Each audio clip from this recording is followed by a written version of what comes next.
Hello, everybody. Welcome to tonight's edition from the boardroom to the locker room. And we start with some fantastic news. The Springbok women have got themselves into the quarterfinals of the World Cup for the very first time. And oh boy, were they full of emotion and passion after beating Italy. Swayster Brain said he was proud of his players and how they represented South Africa. And they were pushed to the absolute limit, and more than once they looked like they were about to run out of puff. But the Springbok women simply wouldn't roll over in their Crunch Rugby World Cup clash against Italy. The match was played in York, in England, landing a grueling 29-24 victory that instantly became the most important in South African women's rugby history. The result means South Africa are in a Women's Rugby World Cup quarterfinal for the first time ever, and next Sunday's clash against France will now be to see who finishes top of Pool D.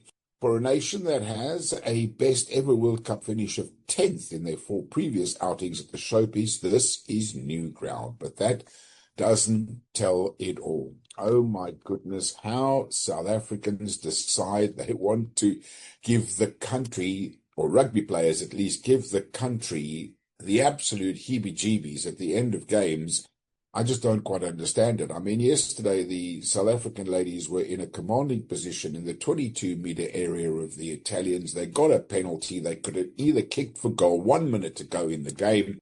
Oh boy, did they almost blow it. They didn't. And that's the most important thing. So they've gone through to the quarterfinals. It just depends on where they will finish in the group. I guess expectations are they'll finish second in the group. I mean, France are by far the best team in that group, and not taking anything away from the South African ladies. They thumped Brazil, did France, which is why South Africa and France are now in the next round of the competition. 5 different try scorers on the day. The Boks relied on their brute strength up front and pace out wide. Sunday was a complete team effort. Player of the match, Bok fly off Libby Janse van Rensburg. She looked like Driekus du Plessis had smacked her on the top of the head after the game. She was not one of the try scorers and doesn't kick at goal, but the 30-year-old playmaker was the beating heart of the Springbok performance, both on attack and defence. She, like her teammates, left it all out there, and after the match, she did explain what the moment meant. It's absolutely amazing.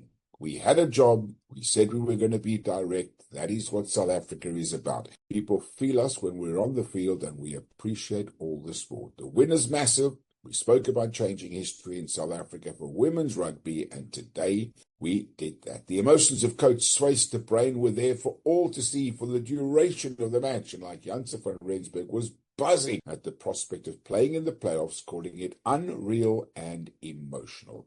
It was just an incredible moment to watch the South African ladies get across the line last night against Italy. And the opposite, of course, was the devastation on the faces of the Italians, who have realized that their World Cup dream has come to an end. And let's just not forget that South Africa wouldn't have even been in this Rugby World Cup if it hadn't been an extended and expanded competition where an extra 4 teams were added to the competition. It's in our bloods. Hulle weet nie wat ons weet nie. For those of you living in South Africa and understand Afrikaans, you'll know exactly what I am talking about. So the next match, of course, is against France for the South African women.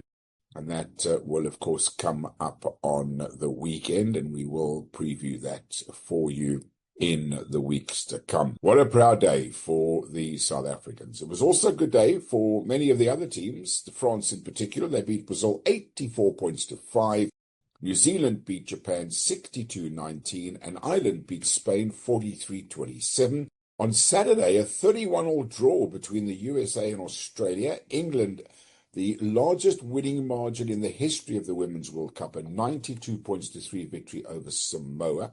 Scotland beat Fiji 29-15, and Canada 49-0 victors over Wales.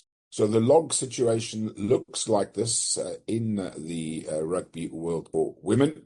The French and the South Africans look like the 2 teams that will go through from their half of the draw. And the other teams, England and Australia, look set to go through from Pool A. Canada and Scotland guaranteed through from Pool B. New Zealand and Ireland guaranteed through Pool C, and South Africa and France are through in Group D. So all of those matches done and dusted. It is England, Australia, Canada, Scotland, New Zealand, Ireland, South Africa, and France. Even though there is still one round of matches to still come. The fixtures coming up Saturday sees Canada play Scotland, USA play Samoa, Wales play Fiji, and England play Australia. Sunday, Japan, Spain, Italy, Brazil, New Zealand, Ireland, South Africa versus France. The following Saturday, it will be the quarterfinals, and Sunday, the other series of quarterfinals. The 19th will be the first semi-final, Saturday the 20th, and then Sunday the 27th of September, end of the month, the finals of the Women's Rugby World Cup competition. Now, there was other rugby at the weekend, and it is getting very, very close. Very tense indeed in the Currie Cup here in South Africa. The premier competition, let's have a look at the results from the weekend and talk about the tables. 13-39, that's Western Province losing to the Pumas, 39-13 at the Cape Town Stadium. 33-31, the Sharks beating the Boland Cavaliers. The Lions giving the Bulls an absolute hiding, 44 points to 5, and the Griquas giving the Cheetahs a hiding, 40 points to 10. So the table, looking forward to the playoffs. It looks as though it's going to be the Griquas, the Cavaliers who will come out at the top of the table. One round of matches still to play. The Lions and the Cheetahs, with the Pumas still in with a shout. As for the Bulls, the Sharks and Western Province, the three United Rugby Championship sides, none of them will be in the playoffs. The fixtures coming up, which will be key to what happens at the weekend: the Sharks against the Pumas, Western Province against the Cavaliers, the Lions against Griquas, and the Bulls against the Cheetahs. So there will be a couple of teams that will be hoping, for example, the Cavaliers will be hoping they can get a win over Western Province. Griquas will be wanting to beat the Lions, with the Pumas to beat the Sharks, and then the Bulls game against the Cheetahs. Well, that game, of course, is key for the Cheetahs. They will need to win that one if the Pumas get a result in their match, which, of course, could be detrimental to the Cheetahs' progress. So they'll be hoping for a Sharks victory against the Pumas, because that game is on Friday night. So they will know what the situation is come Saturday and Sunday. They'll then know whether they are or aren't in the playoffs of the competition. 7 rounds in the Currie Cup, the 7th round coming up this weekend. But there is a few bigger fish to fry this weekend as far as rugby is concerned, because on Saturday there's international rugby again. It starts rather early in the morning, 2 a.m, Samoa against Fiji, Uruguay against Chile, and then the Rugby Championship. 6:30 in the morning, Australia host Argentina, and 9:05, that big one, massive one, the All Blacks against the Springboks. That game, of course, is at Eden Park in Auckland, the fortress of New Zealand rugby, and it promises to be absolutely fantastic game. And just some news over the weekend for South African rugby fans: Faf de Klerk has been called up as cover. Not quite sure why and who might be having a niggling injury or whatever, but the experienced veteran World Cup winning scrum half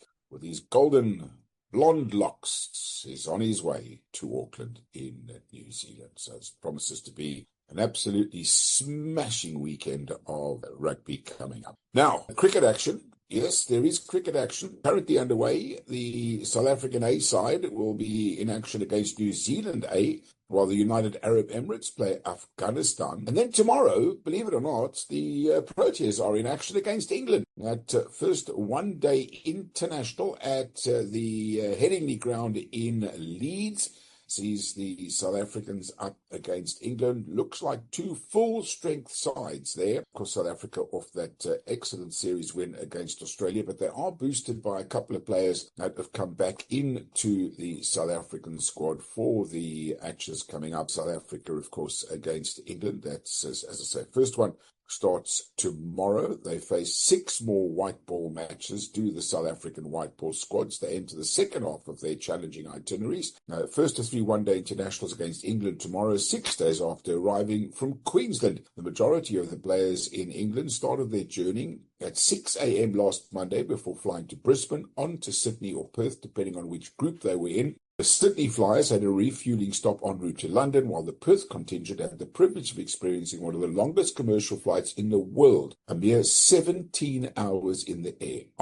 Not that any of them will be complaining when the first one-day international starts tomorrow. They will have the opportunity to build on the momentum of a fifth consecutive series win against Australia, achieved in Cairns and Mackay before a record 276-run defeat in the final game, when collective attention might have been understandably focused on that 28-hour journey the following day. So the two squads, Butler will captain England, the wicketkeeper Joe Root and Harry Brook, the captain, Jacob Bethel, Jamie Smith, Tom Banton, Jamie Overton, Rihan Ahmed, Bryden Cast, Jofra Archer, Adil Rashid, Shakib Mahmood and Sonny Baker.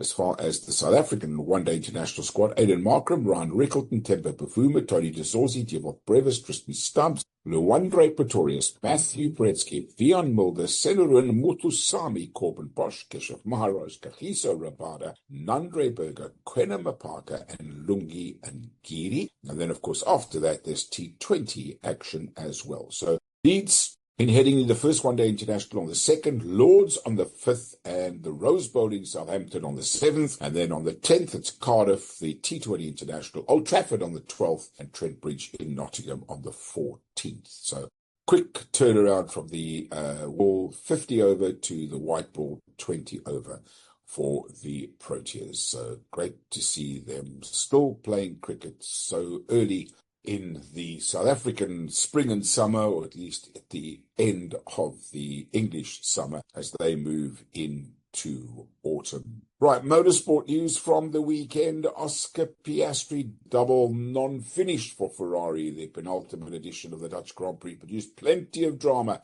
Oscar Piastri won. There was a late retirement for his teammate and title rival Lando Norris. His car engine just went kaput, spoiled what was a very entertaining race up front between those two. McLaren came to Zandvoort after the summer break in a strong position.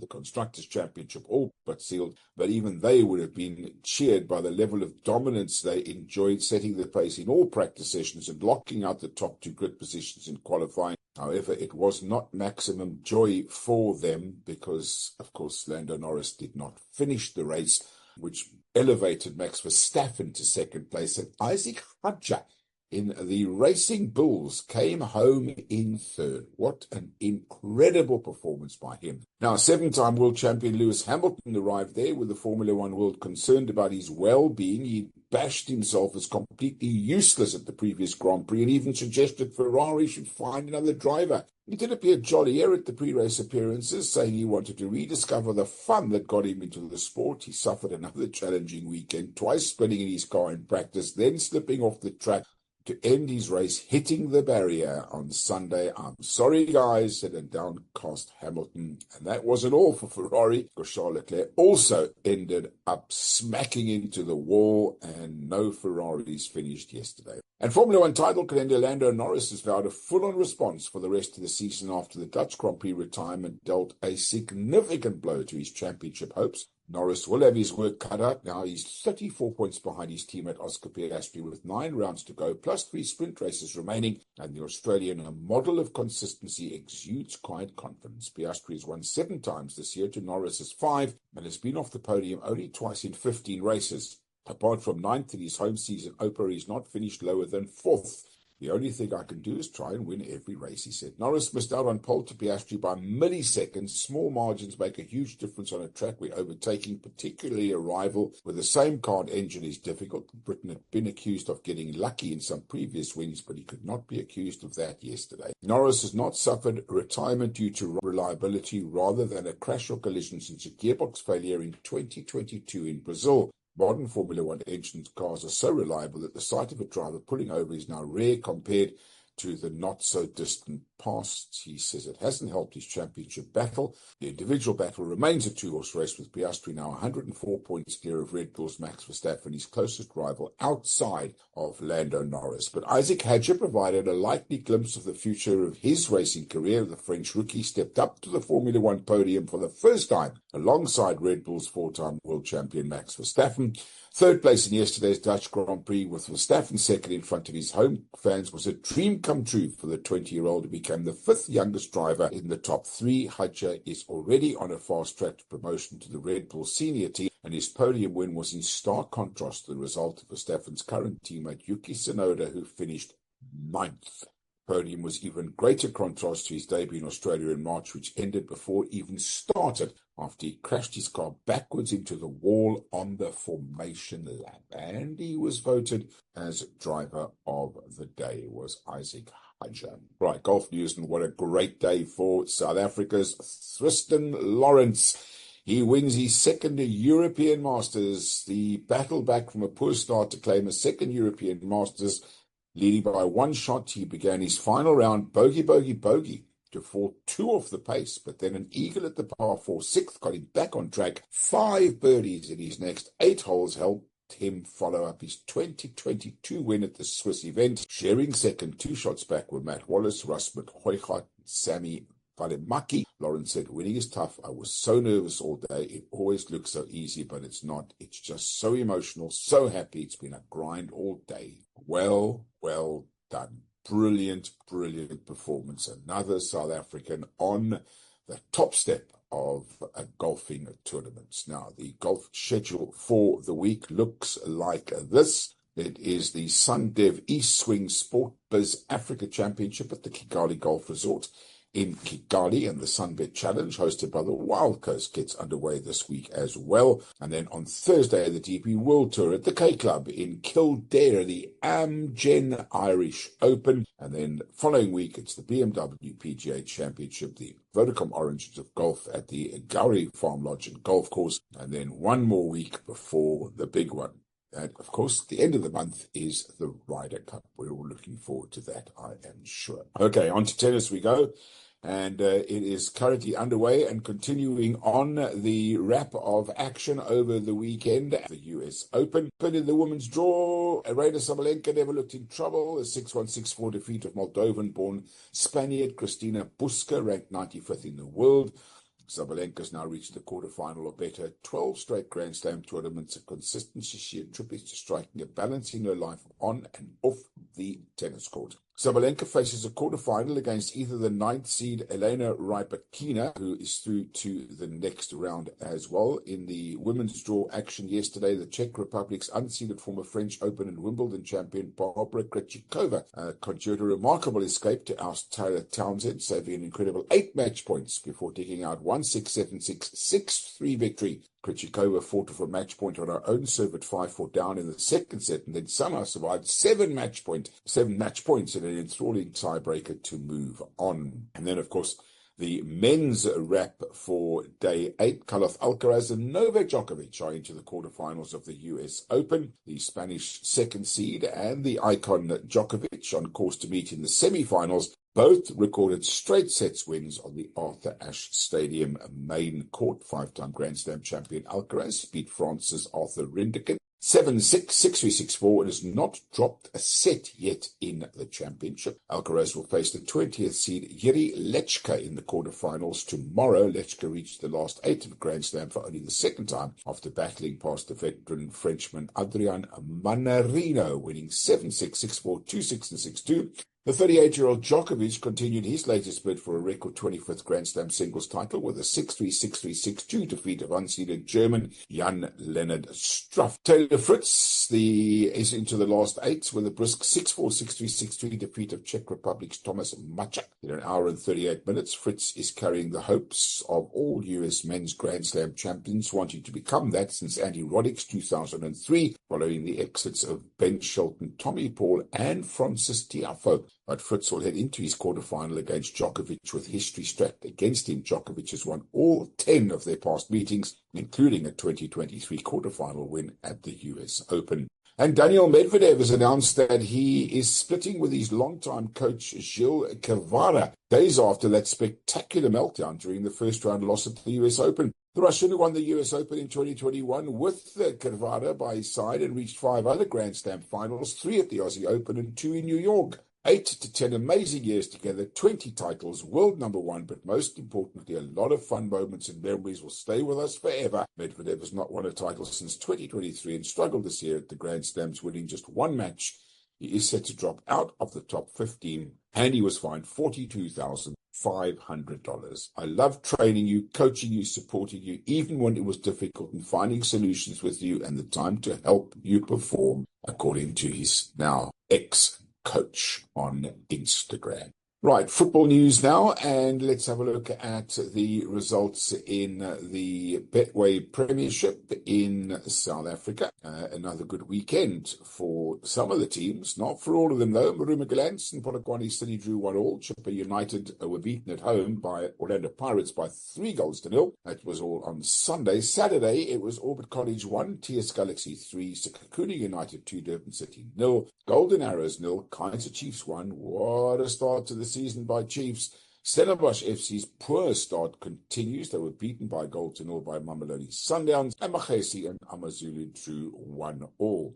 Top of the table looks like this. Sekhukhune United and Kaizer Chiefs top the table after 5 matches. They both have 13 points. Same record, 4 wins and a draw. Sundowns creeping back up there now. They've had 2 draws and 3 wins. Also, only one of those 3 sides that are still unbeaten. And then Galaxy have 9 points along with Pirates, Durban City and AmaZulu 8 apiece. Bottom of the table, Chippa United and Orbit College. 3 points to Orbit College, a point to Chippa.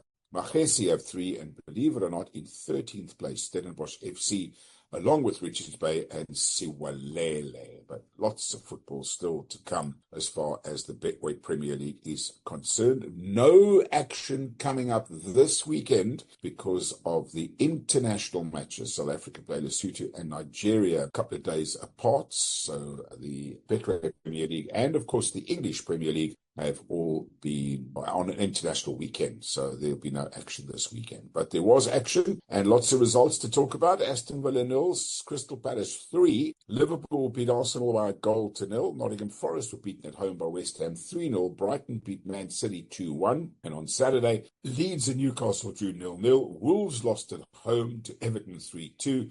Spurs lost at home to Bournemouth by 1-0. Sunderland beat Brentford 2-1. Manchester United have at last got a win under their belt.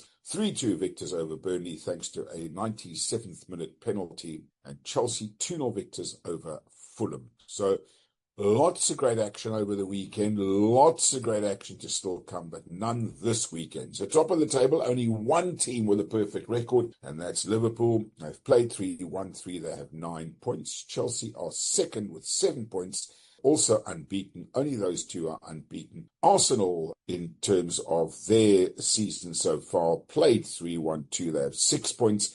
Spurs also, same 6, as is Everton, Sunderland, Bournemouth. And then Manchester United have now moved into the top half of the table in 9th place. They have 4 points from their 3 matches. Bottom of the table, surprisingly, Wolves, Aston Villa and Fulham. So no games won yet, no points yet for Wolves. Villa 1 point from their 3 games and Fulham 2 points from their 3 games. Just above them, Newcastle, West Ham, Brentford, Burnley and Manchester City. Manchester City only 1 win out of their first 3. It's the first time ever in all coaching that Pep Guardiola has lost 2 of his first 3 matches with any club anywhere in the world. So that is quite incredible. It's also the first time that he's lost 2 matches in 3. The worst before was 2 in 7. So not too sure what's going on at Manchester City. That is tonight's edition of From the Boardroom to the Locker Room. As always, be nice to each other. Until next time, bye for now.